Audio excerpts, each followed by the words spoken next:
Marking Poem Video To the Daisy by Tommy, Jojo, Tori, Jack, Jackson, and Drew.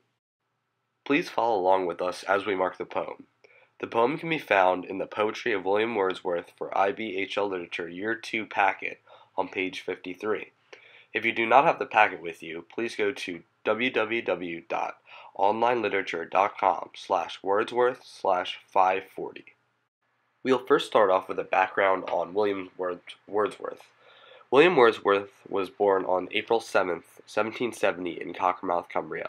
He attended St. John's College in Cumbria, and once he graduated he took a hiking tour of Germany, France, and Switzerland. This hiking tour was an action caused by his love of nature and constantly wanting to observe it. In 1797, Wordsworth began his long friendship with Samuel Taylor Coleridge, who was 2 years younger than him. Together they published Lyrical Ballads in 1798, which was meant to break through the mold of conventional political styles that centered around what Wordsworth considered the gaudiness, unnecessarily flashy, and inane foolish phraseology. His early poetry was considered the formation of the Romantic revolution of poetry. He was also a very big writer about nature, which is later shown in this poem. So now a little background on To the Daisy. The poem was written in 1803. During this time period, Wordsworth had recently married Mary Hutchinson in 1802. In 1803, Miriam and William had their first child, John Wordsworth. It was said that the poem was written about a flower composed at Townend Grasmere and during the earlier part of Wordsworth's residence there. During this marking video, the SMILE method will be used to analyze the poem. So here's a brief background on the SMILE method. So the S in SMILE stands for structure. This is how the piece of poetry is organized. Is it broken up into stanzas? How are the ideas developed? And is there rhythm or repetition? The meaning is what the poem is about. Does it have a central message? The imagery, the pictures that come to mind when you read the poem. Language, what words does the poet use to create these images? And lastly, effect, what is the response of the poem? How does the poem make you feel? Does the poem make you think about anything?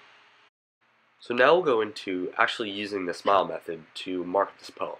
As a reminder, please follow along with us in your packet or on the website that was provided. So for structure, the structure of this poem is 3 stanzas. Every 4th line is indented, and there are 24 total lines. There are also a lot of style aspects that go into this structure. So for rhyme scheme, it follows an AAA-B-C-C-C-B rhyme scheme. For punctuation, there are exclamation marks, commas, semicolons that are present throughout. And then on the last line of the poem, there is a one single period, which is different from all the rest of the lines. For the speaker, it is in third person point of view. And there's emphasis through the capitalization of flower, nature, man, and thing. So for the meaning of the poem compares nature to humans. Flowers are a focal point considered the natural and pure. They are the closest to nature, whereas humans are separated. They do not find joy and gratitude in the little things in life, as nature does. This focusing on one of Wordsworth's main themes, naturalism. The main message of this poem is that nature holds a higher value than the material world that mankind has. So now we'll delve into the imagery and language in each stanza, being the 3 stanzas in the poem. So right off the bat we go in the first line of the first stanza with bright flower. Bright flower is a large use of imagery, showing how this flower, a beautiful flower, is so bright. Bright meaning more of a pure, higher being of a flower. So this relates back to, again, the naturalism movement, how this bright flower could not have been contaminated with the evils of the world, and it's just so pure and beautiful that it has a higher being than the material world of mankind. Then there is the use of maternal in the second line. Bold and maternal's nature's care. So this maternal nature's care relates back to the bright flower. Again, the bright flower is pure, as if evil has not contaminated it at all. So maternal nature's care holds it back from the horrors of the world. So this bold in maternal nature's care shows that the maternal nature is a higher being, as if a god or a deity, and it protects the flower from the bad things in the world. The second stanza is more about the man rather than the flower. So in the first stanza, the flower showed more of a natural view of the world, while here the man shows a more materialistic view of the world. And again, back to the naturalism period.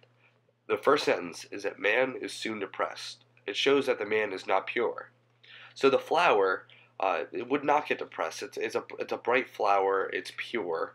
While this man, it's contaminated with the bad things in the world, and thus will get depressed.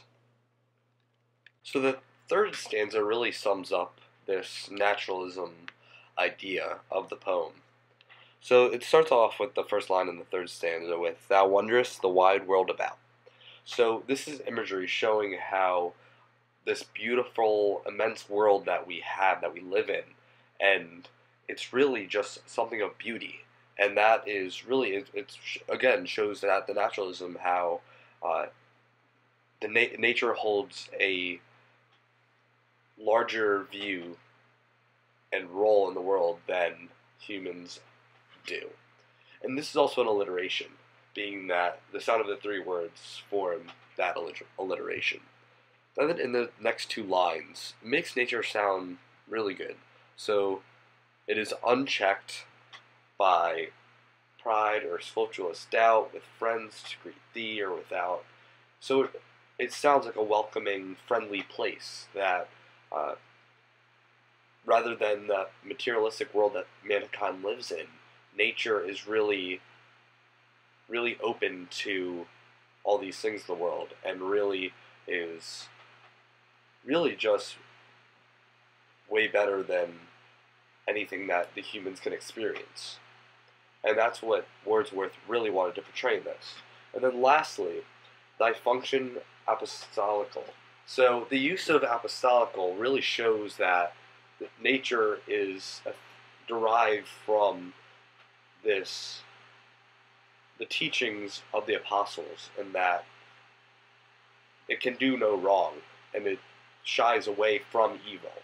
So going back to that higher deity or God, it really is a place of belonging and friendliness that the material world of the humans cannot match. So the last word in the SMILE method is effect. So the effect of language and imagery screams naturalism, as was said throughout the whole poem. So the poem's effect is a testament to the naturalist movement. The daisy shows that nature holds a higher value to the material world that mankind lives in.